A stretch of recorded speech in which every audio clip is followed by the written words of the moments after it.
Méta de choc, méta de choc. Méta de choc. Et si on se demandait pourquoi on pense ce qu'on pense ? Chronique de la spiritualité contemporaine. Épisode 1. La loi de l'attraction et la pensée positive.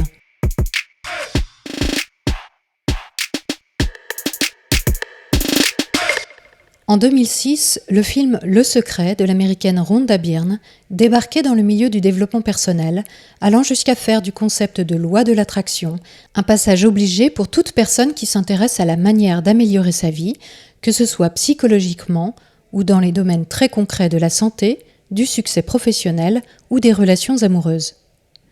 Même si elle a alors secoué le monde jusqu'à devenir mainstream, cette idée n'est pas nouvelle. Elle constitue en réalité le fondement même de la spiritualité contemporaine, comme nous le verrons dans l'épisode 2 consacré aux origines historiques du mouvement. La loi de l'attraction, c'est la croyance selon laquelle notre réalité est le reflet exact de nos pensées, qu'elles soient conscientes ou inconscientes. Nos pensées seraient des unités énergétiques positives ou négatives qui renverraient une vague équivalente à la personne qui les émet. Ainsi, si j'ai des problèmes personnels ou de santé, c'est que je projette des idées négatives. Dans la même logique, si je veux améliorer ma vie, il faut que je favorise les pensées positives. Ce concept est présenté comme une loi de l'univers à laquelle nous sommes tous soumis, que nous en ayons conscience ou pas. Nous attirons dans notre vie ce qui est en alignement vibratoire avec notre niveau de conscience. La qualité de nos pensées, de nos sentiments, de nos opinions et de nos attitudes façonne notre réalité, nous apportant succès ou échec, bien-être ou maladie, relations harmonieuses ou situations d'abus. Dès lors, il nous incombe non seulement de prendre conscience de nos pensées, mais aussi d'assumer la responsabilité de notre vécu. Il devient important de clarifier nos objectifs et de projeter une nouvelle réalité qui s'incarnera par effet boomerang. C'est là que la pratique de la fameuse pensée positive entre en jeu.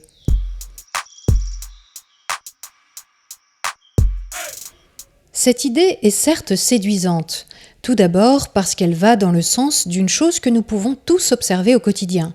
Le fait que si on se lève du bon pied, si on se rend à un entretien d'embauche avec confiance ou si on aborde quelqu'un sourire aux lèvres, on aura sans doute plus de succès que si on traîne des pieds, qu'on est de mauvaise humeur ou qu'on pense ne pas être à la hauteur.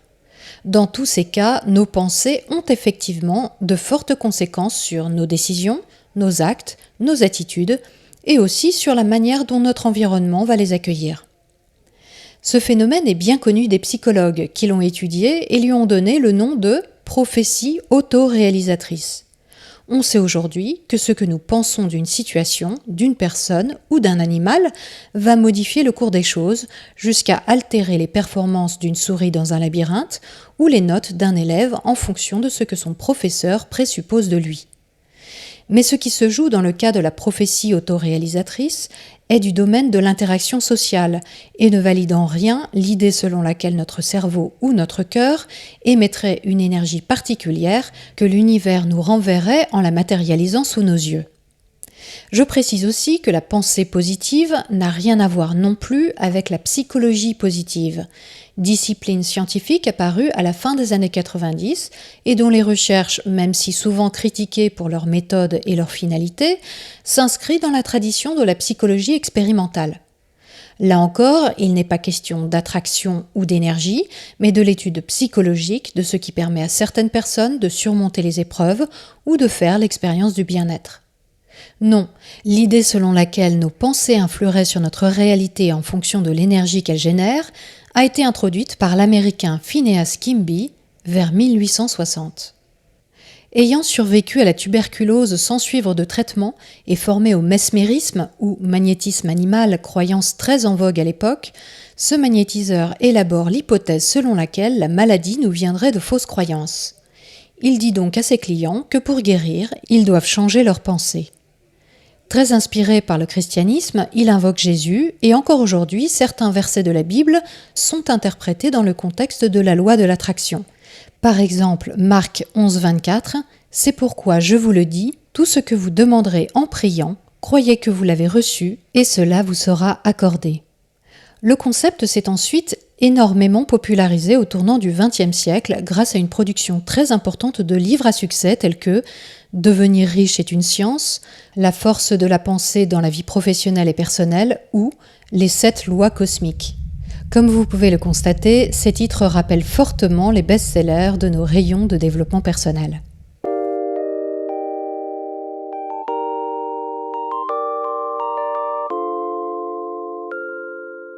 Concrètement, que nous propose la loi de l'attraction et la pensée positive pour attirer à soi le bonheur, le succès et la santé ? Tout d'abord, il convient d'identifier nos désirs, mais les nôtres, ceux qui correspondent à notre identité profonde, à notre mission de vie, pas les désirs qui nous sont imposés par notre société ou qui correspondent à ce que les autres attendent de nous. Il faut prendre le temps de se poser. Pour ça, la méditation est très souvent conseillée. Afin de sortir du conditionnement mental et des limitations qui nous empêchent de nous épanouir, on va aussi avoir recours à la reprogrammation mentale, le plus souvent par le biais de ce que l'on appelle des affirmations. Un praticien, un livre ou un enregistrement de méditation guidée vous proposera des phrases à répéter ou à écrire telles que « Je m'aime et je m'approuve »,« Je suis au meilleur endroit qui soit »,« Tout ce que je touche se transforme en or »,« Je suis parfaite et les autres aussi »,« Je mérite le succès ». On est là très proche de la fameuse méthode d'Émile Coué qui disait « Tous les jours, à tout point de vue, je vais de mieux en mieux ». Ensuite, il faut demander, formuler clairement ce que l'on souhaite. Pour cela, on peut faire une liste et en retirer les choses les plus importantes, celles sur lesquelles notre intention sera la plus puissante, donc la plus efficace. Mais attention, formuler un désir ne doit pas être accompagné d'une volonté que les choses se produisent à tout prix. Un peu comme quand vous commandez un plat au restaurant, vous savez avec certitude que votre repas vous sera servi. Vous n'allez pas vérifier toutes les 5 minutes si votre commande sera satisfaite, ni faire le pied de grue devant les cuisines. Vous pouvez continuer le cours de votre existence jusqu'à l'arrivée de votre plat. C'est un point important, parce que selon la loi de l'attraction, être dans l'angoisse de l'attente génère des énergies négatives, et donc va à l'encontre de la réalisation de nos souhaits en envoyant à l'univers un message de peur et de manque, pensées qui nous seront renvoyées et qui les confirmeront. Donc, une fois la demande formulée, on doit se mettre dans un état de gratitude.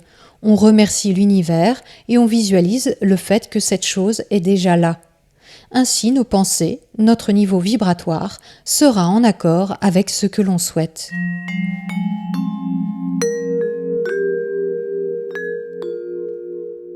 Il existe 2 approches principales parmi les promoteurs de la loi de l'attraction. La première se présente clairement comme spirituelle, soit strictement inspirée des enseignements de Phineas Kimby, avec une emphase particulière sur le pouvoir de l'amour avec un grand A, comme avec Louise Hay, soit ancrée dans l'orientalisme avec Deepak Chopra ou le chamanisme avec Arnaud Rioux par exemple.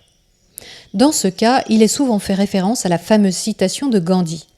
Sois le changement que tu veux voir en ce monde. Pour que le non manifesté se manifeste, il faut commencer par changer à l'intérieur, nettoyer ses croyances et être en alignement avec notre être profond. Ce qui fait que nous attirons les gens ou les choses, c'est que nous ne sommes pas séparés les uns des autres. Nous sommes tous un. La deuxième approche se présente comme cartésienne et est rattachée au coaching et à la motivation. C'est par exemple ce que propose David Laroche, étoile montante des recettes miracles pour réussir sa vie. Le vocabulaire employé est lié à la technologie et à Internet. Il parle des réseaux du cerveau, des actions de la biochimie, mais en appelle aussi à notre bon sens en usant d'analogies comme le fait qu'il est évident que la gratitude décuple le bien-être, qui engendre la créativité, qui engendre l'imagination, qui engendre l'attraction. Avec force exemple personnel, il invite les sceptiques à tout simplement essayer et à se laisser surprendre par la vie. Mais la grande arme de ces promoteurs, qu'ils soient spiritualistes ou pragmatiques, c'est l'appel à la science, et en particulier à la physique quantique. Albert Einstein et Nikola Tesla sont très souvent cités pour appuyer leurs propos. Il serait donc prouvé que la loi de l'attraction est bel et bien une réalité physique, que notre cerveau est un émetteur-récepteur d'ondes électromagnétiques ou quantiques et qu'il est en dialogue permanent avec les forces de l'univers. C'est ce qui explique le nombre astronomique de formations, de praticiens, de séminaires ou même de matériel vendus sur les salons du bien-être qui utilisent le mot quantique. Nous aurions tous à portée de main la possibilité de faire l'expérience d'un saut quantique, c'est-à-dire de voir les choses telles qu'elles sont véritablement et de vivre une toute autre réalité. Où que l'on regarde, les promesses sont nombreuses et alléchantes. Si l'on sait utiliser cette loi de l'univers, les choses arrivent d'elles-mêmes, automatiquement, dans un ruisseau de joie. La vie devient un jeu dont nous connaissons désormais les règles. La loi de l'attraction permet de reprendre sa vie en main, de se réparer et véhicule des valeurs positives qu'il serait bien difficile de refuser en bloc.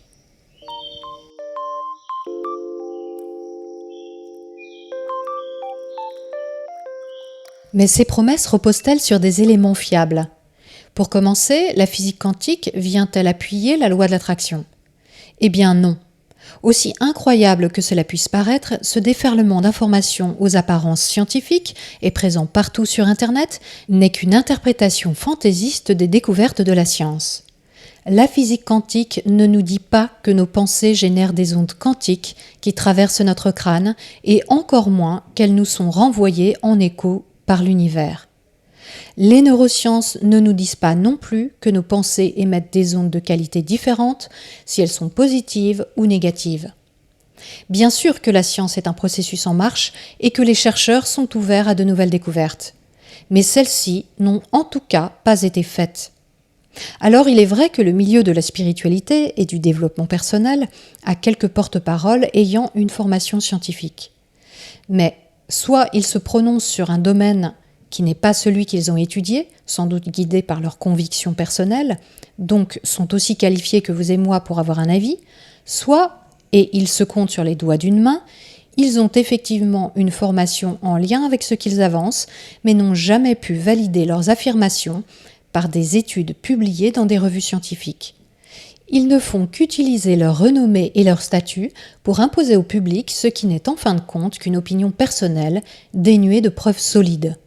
Et une expérience qui ne serait pas suivie d'une publication scientifique, présentant le protocole de recherche et les résultats de manière claire, n'est pas une preuve, malgré ce qu'avancent nombre de vidéos et d'articles de blog sur Internet. À partir de là, bien sûr, la pente est fort glissante vers une théorie ou une autre, sous-entendant que le milieu scientifique, à la botte de Big Pharma ou des gouvernements, ferait bouclier à une découverte qui serait pourtant, si elle était réelle, la plus extraordinaire de l'histoire de l'humanité. Pour ceux qui ne seraient pas sensibles à de telles théories, je le répète, il n'y a aucun consensus scientifique permettant de dire que la loi de l'attraction est un phénomène qui existe réellement. Alors, évidemment, on pourrait rétorquer que la pensée positive peut avoir des effets bénéfiques et qu'il serait dommage de s'en priver. Que se projeter dans la réussite peut générer de bons résultats et rendre la vie plus douce. Il est vrai que l'effet placebo ou contextuel peut avoir un impact important dans nos vies, comme la prophétie autoréalisatrice ou la guérison spontanée de certains types de maladies le montrent. Il est aussi enrichissant et utile de se demander ce que l'on veut dans la vie et de se clarifier sur ses objectifs. Mais encore une fois, la pensée positive est une émanation directe de la loi de l'attraction. Elle est par définition liée à la pensée magique selon laquelle l'univers nous renverrait l'énergie de nos pensées. Par ailleurs, des études menées sur les affirmations positives montreraient qu'elles ont un effet inverse de celui attendu sur les personnes qui ont une mauvaise image d'elles-mêmes. Les psychologues et les psychiatres vous le diront, demander à un dépressif d'arrêter de broyer du noir ou lui dire qu'il devrait voir les choses positivement est la pire des choses à faire.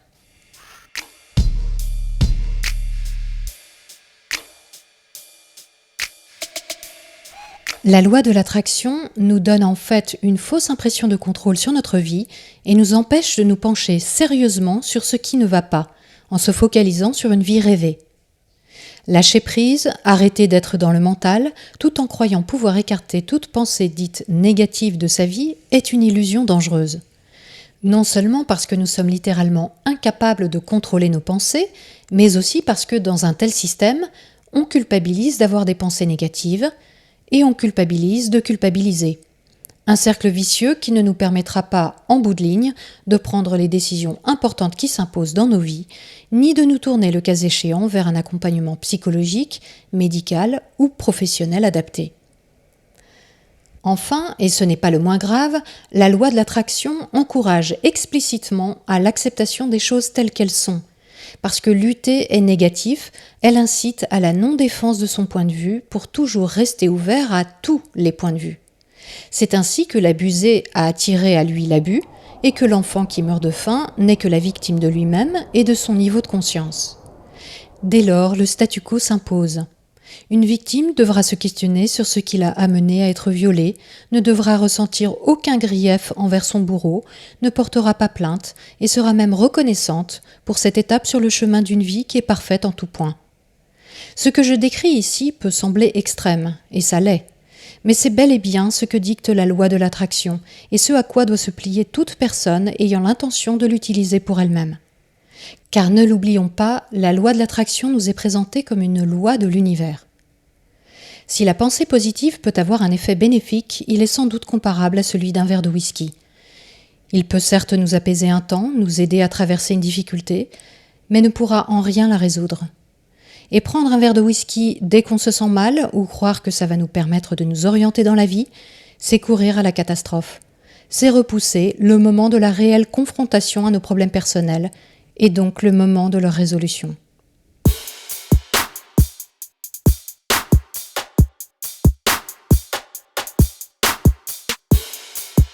Retrouvez les ressources en lien avec ce qui a été énoncé dans cet épisode sur le site metadechoc.fr. Je tiens à remercier chaleureusement toutes les personnes qui ont fait un don ponctuel ou mensuel pour soutenir Méta de Choc. Si vous aussi vous pensez que ce podcast vous est utile, suivez le lien en description vers la plateforme participative Tipeee. La semaine prochaine, nous aborderons les origines historiques de la spiritualité contemporaine.